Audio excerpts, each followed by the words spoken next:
कहानी की शुरुआत में हमें बीच पार्टी का सीन दिखाया जाता है, जहाँ पर कुछ फ्रेंड्स बीच पार्टी पर आए हुए होते हैं और वह वहाँ पर बहुत ज्यादा मजे कर रहे होते हैं, जिनमें से कुछ लोग डांस तो कुछ लोग गेम्स खेल रहे होते हैं। इसी दौरान उनका एक दोस्त मिच उन सभी का फोन रखवा लेता है, जिससे वह लोग किसी का वीडियो बनाकर इंटरनेट पर ना डाल सकें। फिर उस बीच पर उन्हें एक अजीब सी चीज मिलती है, जिसका वह लोग मजाक उड़ाने लगते हैं, जिसे वे लोग साइड से थोड़ा सा तोड़ देते हैं और उनको नहीं पता था कि उसके अंदर क्या है। और वहाँ पर मौजूद सारे लोग रात भर काफी इंजॉयमेंट करने के बाद थक जाते हैं और अपनी अपनी जगह पर जाकर सो जाते हैं। फिर अगले दिन हम कायली को देखते हैं, जो सोकर उठती है। उसे वहाँ पर कुछ अजीब सा लगता है। इसी दौरान वहाँ पर कार में सोए बाकी लोग भी उठ जाते हैं और यहाँ पर हम देखते हैं कि चंदा उठते ही जोना को किस करने लगती है, जिस पर वह उसे रोकता है और वह लोग टेबल पर सो रही मार्सा को जगाने की कोशिश करते हैं, जो कि पूरी तरह से नेक्ड होती है। और फिर हम देखते हैं कि उसे उठते ही उल्टियाँ होने लगती है और उसे अंदर ही अंदर अजीब सा लगने लगता है। तभी कायली की नजर रेत पर बैठी हुई चिड़िया पर पड़ती है, जो बिल्कुल ठीक ठाक होती है, लेकिन उसे बैठे बैठे ही वह रेत अपने अंदर समा लेती है, जैसे उस रेत के अंदर कोई दलदल हो। यह देखकर कायली बहुत ज्यादा घबरा जाती है और वह मार्सा को रेत पर पैर रखने के लिए मना करती है, लेकिन मार्सा तब तक कायली की बातों पर ध्यान देती तब तक वह अपने पैर रेत पर रख देती है, जिससे उसके पैर रेत में फंस जाते हैं और वह अपने पैरों को निकालने की बहुत कोशिश करने लगती है, लेकिन वह नहीं निकाल पाती।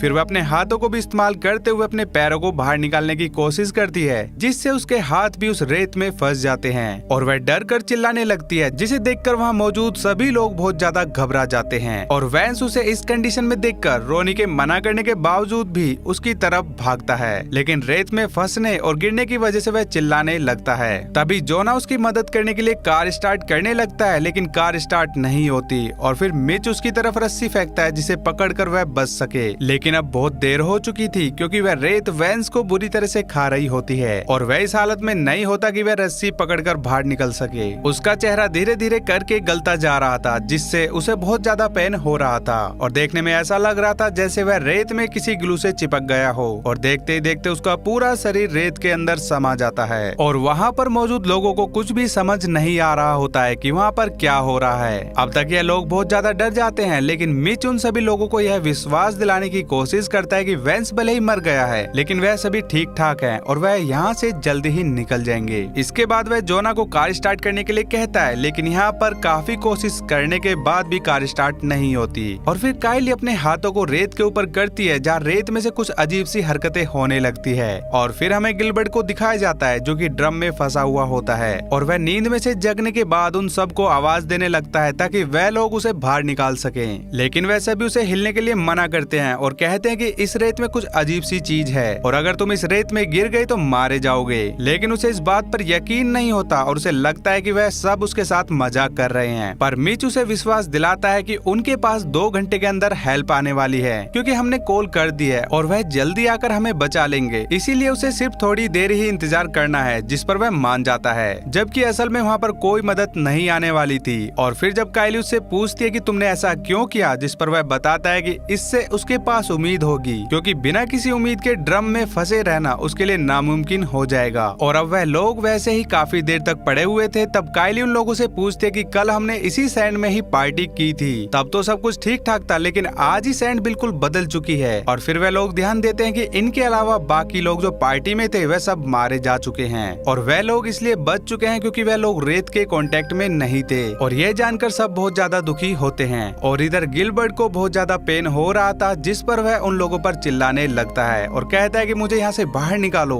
धूप से मेरी स्किन जल रही है। जिस पर जोना उसे समझाता है और उसे सन स्क्रीन लगाने के लिए देता है, जिससे उसे धूप से कुछ राहत मिल सके। उसी समय उन लोगों की नजर उस अजीब सी चीज के ऊपर पड़ती है जो उन्हें रात को मिली थी। अब वह 2 टुकड़ों में दिख रही होती है, जिसे देखकर उन्हें पता चलता है कि वह एक अंडा था और उसे डैमेज करके उन्होंने बहुत बड़ी गलती की थी, जिससे उन्हें यह बात तो कंफर्म हो ही जाती है कि इस अंडे में से कोई ना कोई क्रिएचर तो जरूर निकला है, जिसकी वजह से लोग रेत के संपर्क में आने से मारे जा रहे हैं। उसके बाद उस क्रिएचर का आकार यानी कि साइज जानने के लिए कायली हॉट डॉग फेंक कर चेक करती है। तो इस दौरान उन्हें पता चलता है कि वह काफी विशाल और बड़ा है और दूर तक फैला हुआ है। जोना वहाँ जाने के लिए कहता है, लेकिन चंदा मना कर देती है और रोनी उसे समझाने की कोशिश करती है कि यहाँ पर काफी देर तक कोई नहीं आने वाला है, क्योंकि बाकी जो लोग गायब है उन्हें भी कोई देखने नहीं आया। जिसके बाद जोना स्केटबोर्ड की मदद से आगे बढ़ना स्टार्ट करता है और उसका यह आइडिया काम कर भी जाता है। लेकिन जब वह किसी तरह टेबल तक पहुंचता है तो इसी दौरान उसका स्केटबोर्ड खिसकने लगता है। हालांकि वह संभलने की काफी कोशिश करता है, लेकिन तभी रेत में से कुछ खतरनाक रूहें निकलने लगते हैं जो उसके पेट पर हमला कर देते हैं। लेकिन वह हिम्मत नहीं हारता और किसी तरह टेबल पर चढ़ जाता है। पर उसी समय उसकी नजर अपने पेट पर पड़ती है जो बुरी तरह से घायल हो गया था, जिसे देखकर बाकी लोग बहुत ज्यादा डर जाते हैं। लेकिन वह उठकर दोबारा बैग में सामान चेक करने लग जाता है और उसे बैग में केला मिलता है जिसे वह खाने की कोशिश करता है, लेकिन इससे उसे उल्टियां होने लगती है। तभी उसकी नजर उसके पेट की तरफ पड़ती है जो पूरी तरह से सड़ रहा होता है और उसमें छाले पड़ने लगते हैं, जिसे देखकर वह बहुत ज्यादा डर जाता है। काइली उसका हौसला बढ़ाती है और उस बैग में मौजूद सामान सबको देने के लिए कहती है। वह एक एक करके उसमें से सबको ड्रिंक्स देता है और साथ ही साथ उसके पेट में हुए छाले और भी ज्यादा बढ़ने लगते हैं। और जब वह मिच को ड्रिंक्स फेंकता है तो खिंचाव होने की वजह से उनमें से ब्लीडिंग होती है,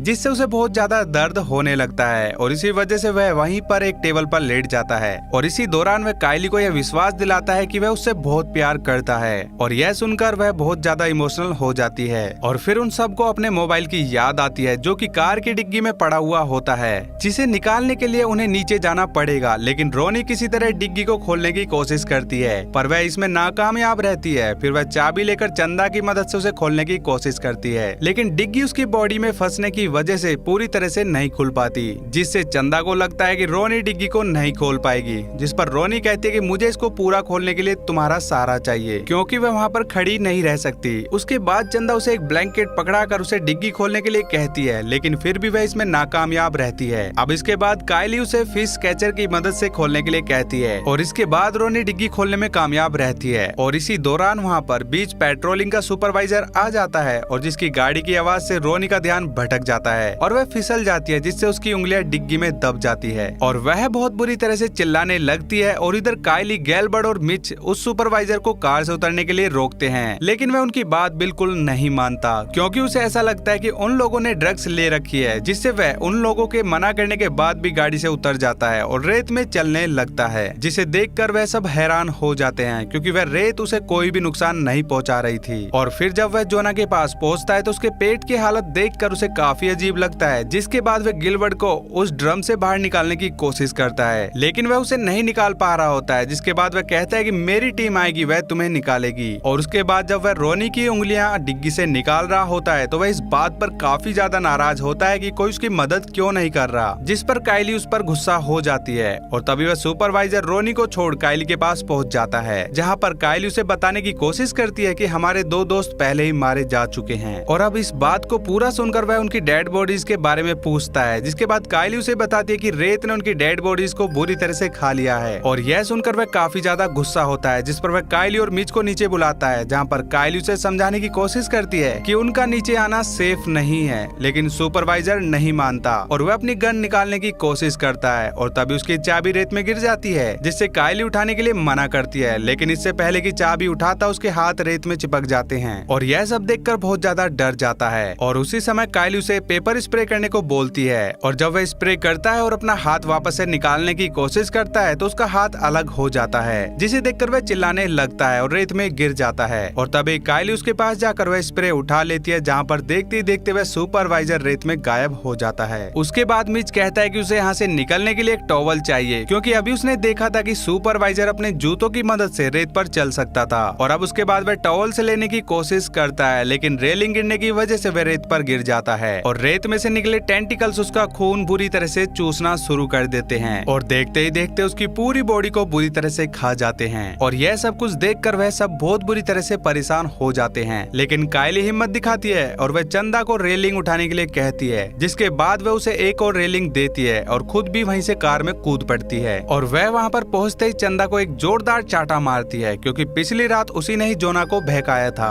और फिर वह रोनी की फंसी हुई उंगलियों को डिग्गी से बाहर निकालने की कोशिश करती है और चंदा की मदद से वह कामयाब भी हो जाती है। हालांकि इससे उसे काफी दर्द हो रहा था, जिसके बाद काइली उसके हाथों में टॉवल बांध देती है, जिससे उसकी ब्लीडिंग कम हो सके। और उधर गिलबर्ट की हालत बहुत ज्यादा खराब हो रही होती है, क्योंकि ड्रम में फंसे होने की वजह से उसे काफी ब्लीडिंग भी हो रही होती है, जिससे रेत में मौजूद टेंटिकल्स उसकी तरफ आकर्षित हो रहे होते हैं। और इधर कायली चंदा की मदद से रेलिंग्स को जोना की मदद के लिए रेत में डालती है और उसकी मदद से चंदा जोना के पास पहुंचती है और फिर कायली रोनी को वहां से निकालने के लिए कहती है, जिस पर वह कहती है कि मेरे हाथों में से तो ब्लीडिंग हो रही है और ब्लीडिंग होने की वजह से वह टेंटिकल्स को अपनी तरफ आकर्षित कर लेगी, इसीलिए पहले तुम जाओ। और अब इसके बाद कायली भी जोना तक पहुंच जाती है। इसके बाद रोनी जोना की तरफ चलने की कोशिश करती है और थोड़ी दूर चलने के बाद उसके हाथों से ब्लीडिंग होनी शुरू हो जाती है और उसका बैलेंस बिगड़ने की वजह से वह रेत में गिर जाती है और वह भी बहुत बुरी तरह से मारी जाती है। फिर हम देखते हैं कि गिलबर्ट के ट्रैश कैन में भी वही रोए आ जाती हैं, क्योंकि गिलबर्ट का खून टपक रहा होता है। जिसके बाद चंदा अपने पैरों में टॉवल और कपड़ा लपेटकर सुपरवाइजर की गाड़ी तक पहुंच जाती है, जिस पर वह काफी खुश भी होती है और वह खुशी के कारण ही उस गाड़ी के ऊपर चढ़कर तेज तेज कूदने लगती है